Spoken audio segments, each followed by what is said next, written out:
क्या है महेश भाई, यहाँ क्या खड़ा है?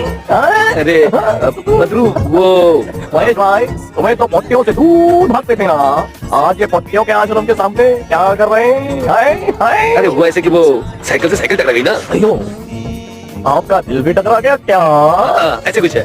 अब तो उनकी जिया भी नहीं जाता, पर समझ में नहीं आता कि दूसरी मुलाकात कैसे करूं। मैं समझाता हूँ ना, ये आपके सर को क्या लगा है? हाँ, वो साइकिल टकराने से चोट लग गई और ये पट्टी कौन बना? ये भी उन्होंने बांधी है अपनी साड़ी फाड़ के। महेश भाई, आपका काम बन गया। अब एक नई साड़ी खरीद को उन बुजुर्गों को दे डालो, होता है। साड़ी खरीदने के लिए मुझे वो झाड़ी ढूंढनी पड़ेगी जिसपे नोट लटकते हैं। अरे साड़ी खाई को इतना बड़ा झाड़ जो खड़ा है तुम्हारे सामने, हाँ? ये लो पैसे, साड़ी खरीद को दे डालो। अरे नहीं बधू, नौकरी ढूंढने के लिए तो वैसे ही तुमसे पैसे लेता रहता हूँ। महेश भाई, ये पूरी दुनिया में आपका मेरे सिवा कोई नहीं, और मेरा भी आपके सिवा कोई नहीं ना। ये रखो पैसे, साड़ी खरीद को मेरी होने वाली भाभी को दे डालो, हाँ?